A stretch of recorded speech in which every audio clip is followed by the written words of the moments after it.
And my life as a young girl was filled with homelessness. There were all around me, there was prostitution, there was drugs. You know, my mother was being beat by her partner over and over, where we just was be so scared that, is this going to be the time when he's going to kill her? Is this going to be the time he's going to kill her? Or you being so hungry that when you're so hungry, you're not hungry anymore. And then when you are hungry, when the food in the trash can become appetizing to you, that's how hungry we were. And we were always in survival mode. So my day was wake up, not thinking about toys, not thinking about things that a little girl should be thinking about. My day when I woke up is, who is going to try to hurt me? How am I going to eat? Or am I going to eat today? Am I going to see if I'm going to see my mom again today or not? Or it did not, I didn't have the luxury of thinking about a doll or anything of that nature. But you know what, growing up in that situation with that type of trauma constantly being in your life, you know, always afraid, you don't really understand your worth. You don't understand who you are. I didn't understand who I was. I didn't understand who I was, what my capabilities were, because I was always told, oh, you're not going to be nothing. You're never going to be nothing. You're going to be a prostitute like your mother. You're going to be into drugs. You're going to always be on welfare. That's who you're going to be.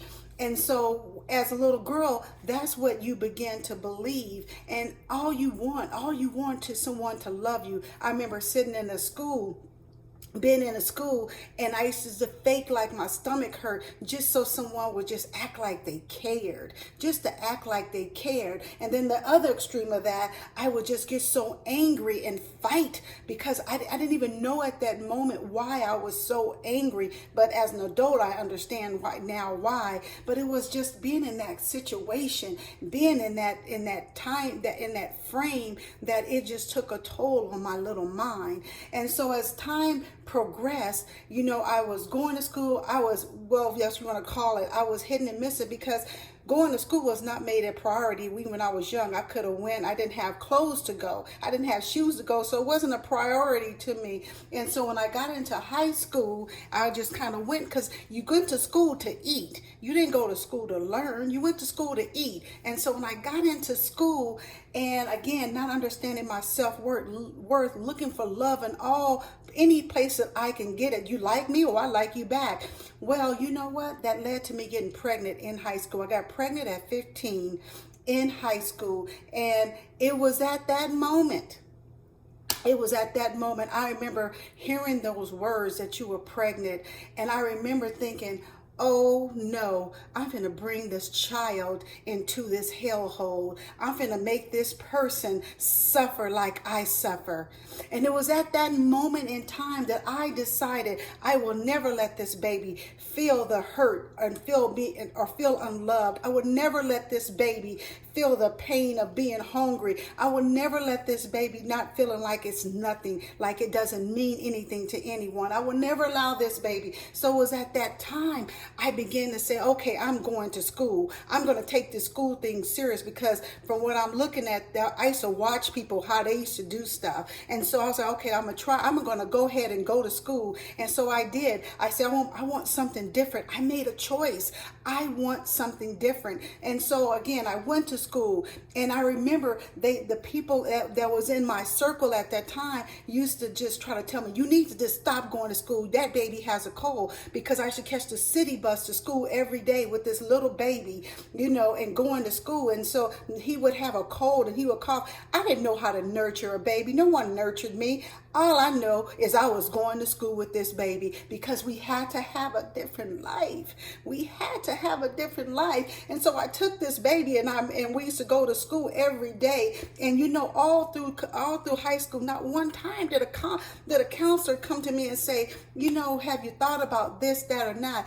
I didn't know. I just know when I was going to school, I used to make good grades, but didn't ever associate that with being who I was. There was somebody that had some form of intelligence. I didn't know that. And so I remember they put me in this bookkeeping class. It came quick, but I was thinking, I think everybody does that, because if I'm getting an A in this class, everybody got to be getting an A. They must just be giving A's out, never associating with that.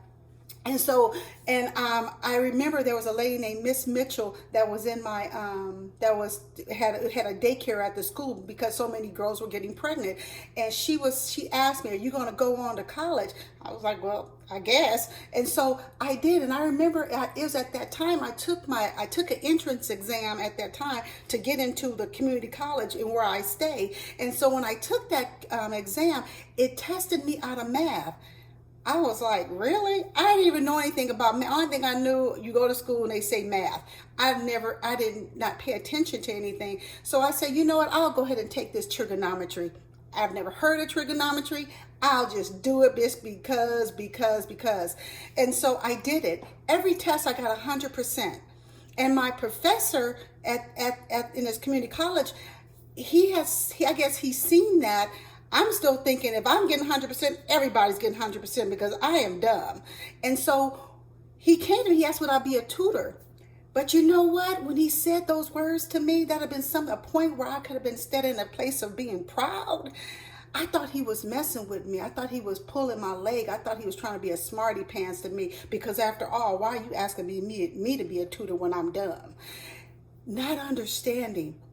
But I began to gather my self-worth, and I never stopped. No matter what my brain, my mind was telling me, I never stopped. I kept moving forward. But then after a while, I began to realize, hey, she got some sense. Hey, girl, you know how to do this. You got this. You getting A's. And the people that you're talking to, they're not doing that. And so I knew I began to move forward. But I'm saying this to say as well is that I decided to make that choice. I made that choice, and you know what? Because I've made that choice and I decided to do this hard work, that now I was the first to graduate in from high school in my entire family. Not just my entire family. I went on to get my MBA. I have traveled internationally. I have opened up a business, a leadership and coaching business. You know, I connected myself with mentors. I looked mentors from books, mentors from John. I became a part of the John C. Maxwell leadership team, and I just allowed anything and everything to be poured into me. And so I was able to get over the notion that I wasn't good enough. I know I am enough. I know that. And because of those things, I've been able to do these wonderful things in my life. And that son that I got pregnant at 15 and had at 16, he is a wonderful man. He is a husband. He is a loving husband. He is a great father, and he is a railroad engineer. And it was because I made that choice that I changed a generation. So that is my story. My name is Emogene Nelson, and thank you for listening.